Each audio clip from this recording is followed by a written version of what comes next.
Hi friends, मैं जिगर शाह आपका स्वागत करता हूं मेरी यूट्यूब चैनल शेयर बाजार विजन पे। दोस्तों, एक बार फिर से मिल रहे हैं नेक्स्ट वीक की स्ट्रैटेजी के साथ। नेक्स्ट वीक में बाजार कैसा रहेगा अनुमान लगाने की कोशिश कर रहे हैं। लास्ट 2 वीक से आप देख रहे हैं बाजार एक लिमिटेड प्लस माइनस के दायरे में घूम रहा है। यानी कि 100-150 प्लस आ रहा है क्लोजिंग रेट से वीकली। उससे ज़्यादा बाजार में मूव नहीं हो रही है। 100-150 माइनस हो रहा है या 100-150 प्लस आ रहा है, इससे ज़्यादा मूवमेंट हो नहीं रही है। फ्रंट लाइन में भी मूवमेंट ख़त्म है, तो मिड कैप स्मॉल कैप में स्टॉक स्पेसिफिक थोड़ी मूवमेंट देखने को मिल रही है, बाकी कुछ मूवमेंट नहीं। हाँ, फर्स्टली जो जो आईपीओ के बाज़ार में है वहाँ पे आपको एक मूवमेंट देखने को मिली। बाज़ार में एक रुझान आया आईपीओ का। सारे आईपीओ बहुत अच्छे से बढ़ गए। अच्छा है, अच्छे आईपीओ थे, बढ़ गए, ठीक है। बाकी लगेंगे कितने वो तो लास्ट में देखेंगे कि कितने को आता है। आएंगे तो पैसे बनेंगे तो ठीक है, अच्छा आईपीओ बनेंगे। बट नेक्स्टली हम मेन थिंग है कि निफ्टी में कोई मूवमेंट नहीं है। निफ्टी के लिए मूवमेंट में अपने कोई लोकल्स रीज़न रिक्वायर है। अभी इंटरनेशनल मार्केट भी प्लस हो रहे हैं, तो हमारा मार्केट मूव नहीं कर रहा है। तो लगता है कि लोकली कोई रीज़न आएगा, वहाँ से ही अपने में मूवमेंट आ जाएगी। जनरली एक पेंडिंग मूवमेंट है 3 दिसंबर, स्टेट इलेक्शन रिजल्ट्स पेंडिंग है। उसके लिए उसके हिसाब से थोड़ी मूवमेंट हो सकती है, पॉसिबली है। प्लस माइनस 150-200 पॉइंट निफ्टी में हो सकता है। वही एक रीज़न अपने यहाँ लोकली मूव है कि जो मार्केट को थोड़ा बहुत ऊपर नीचे कर सकता है। बट हमें लगता है कि बाजार एक से नेक्स्ट में भी एक सीमित दायरे में घूमता रहेगा। 150 से 200 पॉइंट, 950, ऊपर में 900 950 नहीं ब्रेकआउट आएगा। नीचे में 650 का ब्रेकआउट नहीं आएगा। तो हमें लगता है कि एक नेक्स्ट वीक को भी एक लिमिटेड एडिशन की तरह देखना चाहिए, 100-150 ऊपर नीचे। यानी कि हमारे वही लास्ट वीक में हमारी राय थी कि कॉल पुट को अभी छोड़ दो, कॉल पुट में कोई पोजीशन मत बनाओ, डायरेक्टली निफ्टी में ट्रेड करो। 100-150 उसमें मूवमेंट आएगी तो कुछ दिखेगा। बाकी से 100-150 पॉइंट में कॉल पुट में कोई मूवमेंट नहीं आएगी। ऊपर आपने जो परचेस किया है वही ऊपर नीचे बहुत 5-10% में घूमता रहेगा। उससे ज़्यादा मूवमेंट नहीं आएगी, तो आप उसको छोड़ भी नहीं पाओगे। वीकेंड आएगा तो जो भी प्रीमियम होगा वो वाइप आउट हो जाएगा, तो आपकी पोजीशन ज़ीरो हो जाएगी। इस मार्केट में वही लोग कॉल पुट में कमाते हैं जो अंडर राइट करते हैं। यानी कि कॉल को भी बेचो, पुट को भी बेचो। मंदी करनी है तो कॉल को बेचो, तेजी करनी है तो पुट को बेचो। आप वो कर सकते हो, तो यहाँ थोड़े बहुत पैसे बढ़ने के एक चांसेस है। बट हमें नहीं लगता है कि डायरेक्टली कॉल पुट लेकर भी पैसे बनेंगे बाजार में। तो हम नेक्स्ट वीक के लिए निफ्टी में वही राय देते हैं कि निफ्टी को बाय करके चलो या सेल करके चलो। बट हमें करंट लेवल से अभी भी यही लगता है निफ्टी को सेल करके चलना चाहिए। पहले 650 का एक लेवल दिखाएगा, बाद में थोड़ा ऊपर आ सकता है। बट हमें लगता है कि जो मार्केट क्लोज है 19797, यानी कि 19,800 के आसपास बंद है, वहाँ पे निफ्टी को सेल करना चाहिए। 19,850 टू 880 के बीच में एक एसएल लगाना चाहिए। टारगेट में नीचे 750, दूसरा टारगेट 650। 650 एक बहुत ही क्रूशल लेवल है। 630 टू 650 में बाजार रुकेगा। यहाँ पे एक सस्टेन होने का प्रयत्न करेगा, बाद में ब्रेकआउट आता है तो नीचे जाएगा या वापस रिटर्न आ जाएगा। तो हमें लगता है कि बाजार एक लिमिटेड में घूमता रहेगा। तो हमारी राय यही है कि जो स्ट्रिक्टली ट्रेडर है उनको ही इस बाजार में ट्रेड करना चाहिए। बाकी आप कॉल पुट में तो पोजीशन बना के मत चलो। एक बार ऐसा होता है बाजार में, ट्रेड मत करो। कुछ दिखता नहीं है, पैसे नहीं बनने वाले, तो फिर ट्रेड क्यों करने का। हर रोज ट्रेड करना भी जरूरी नहीं है। बाजार हर रोज ओपन होता है, हर रोज क्लोज होता है।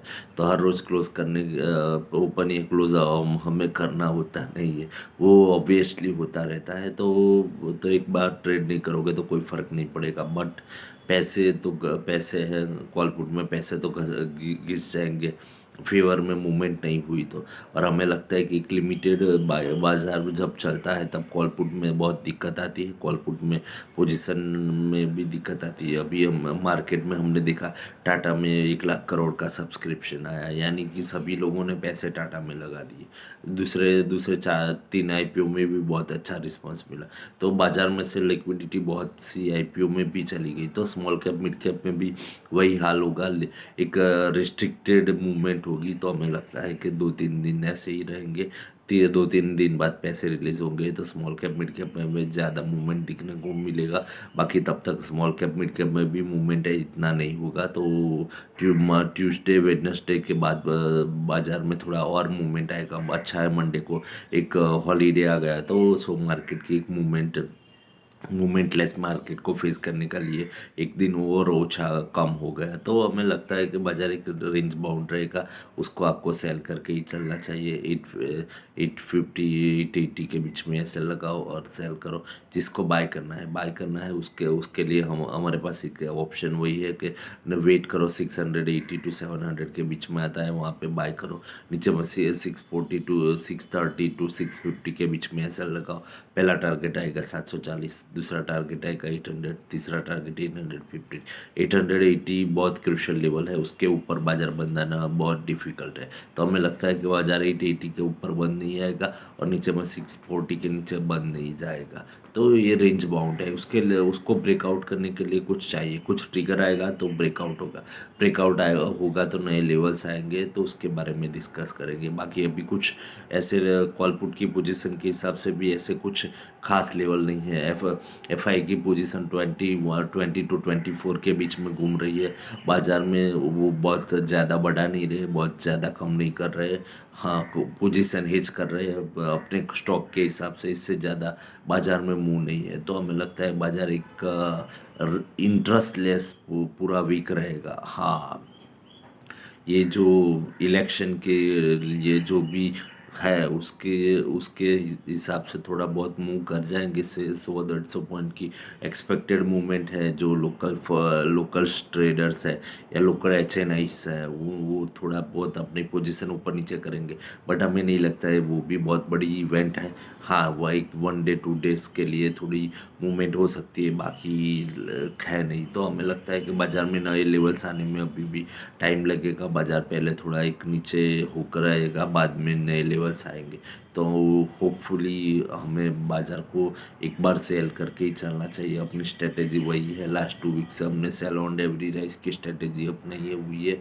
वही स्ट्रेटेजी पर आपको वर्क करना चाहिए। सेल ऑन एवरी राइस पे आपको पैसे बनेंगे। बाय करने में थोड़ा रिस्क है, बट लेवल से बाय करो। एस एल दिया हुआ है, एस एल को फॉलो करो तो भी पैसे बन सकते हैं। तो जो आपको बाय करना है तो लेवल से ही बाय करो। सेल करना है तो हम रिकमेंडेशन दे ही रहे हैं। Sale on every rice target ऊपर में एस एल भी दे रहे हैं। स्ट्रिक्टली एस एल फॉलो करके करो। नेक्स्ट वीक में पॉसिबल ही है थर्सडे और फ्राइडे मॉर्निंग में कुछ ब्रेकआउट्स आएंगे। तो होपफुली हम ब्रेकआउट्स के लिए वेट करेंगे। ब्रेकआउट्स आएंगे, बाद में ऊपर ऊपर या नीचे के लिए लेवल्स नए आएंगे और देखेंगे। तब तक के लिए तो बाज़ार में कुछ खास है नहीं।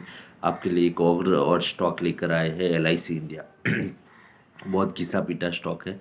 आईपीओ के बाद कभी भी आए ऊपर चला नहीं है। 2 दिन आईपीओ के प्राइस के ऊपर ट्रेड किया हुआ है, तब से नीचे ट्रेड किया हुआ है। अभी भी 130-140 रुपये बाजार आईपीओ के से नीचे चल रहा है। तो हमें लगता है उसको बाय करके चलना चाहिए। 670 टू 80 के बीच में चल रहा है अभी भी। वो भी लास्ट डे को 50 रुपीज़ की मूव लेकर आया है। तो हमें लगता है कि अब उसको 650 टू 670 के बीच में आपको एक्यूमुलेट करना चाहिए। हमें लगता है उसमें थोड़ा ब्रेकआउट आएगा। पहला टारगेट 800 का रहेगा, दूसरा टारगेट 950 का रहेगा। लॉन्ग टर्म जिसको रखना है उसमें 1200 से 1500 रुपये भी बन सकते हैं, बट वो लॉन्ग टर्म की स्टोरी है। अभी लगता है डिलीवरी बेस आप 1-2 साल के लिए लेना चाहो तो 1200 रुपये तो दिखाएगा। LIC के लिए इंक्रीमेंट के लिए उसके लिए कई ऑप्शंस है। उसके बिजनेस के साथ साथ उसका हाउसिंग का बिजनेस है और सेकेंडरी वो जो इन्वेस्टमेंट करता है वो एक बहुत बड़ा ऑप्शन है। जो जनरली LIC का इन्वेस्टमेंट होता है गवर्नमेंट कंपनीज में। जनरली जितनी गवर्नमेंट्स कंपनी में होता है, तो अभी भी सरकार इच्छती है कि जो भी गवर्नमेंट्स कंपनी है उसको भी वैल्यूएशन मिले। तो उसके हिसाब से उसकी बुक वैल्यू बढ़ेगी। उसकी बुक वैल्यू के हिसाब से आप अभी भी देखो तो बहुत ही अंडर वैल्यूड शेयर्स है। तो हमें लगता है कि उसमें एक मूव मिलेगा आपको। उसमें पहला टारगेट 800 का दिखेगा, दूसरा 950 का दिखेगा, तीसरा 1200 का आएगा। तो हमें लगता है कि LIC को आप लेके भूल जाओ। 5 साल के लिए लोगे तो बहुत अच्छा अच्छा पैसा बनेगा।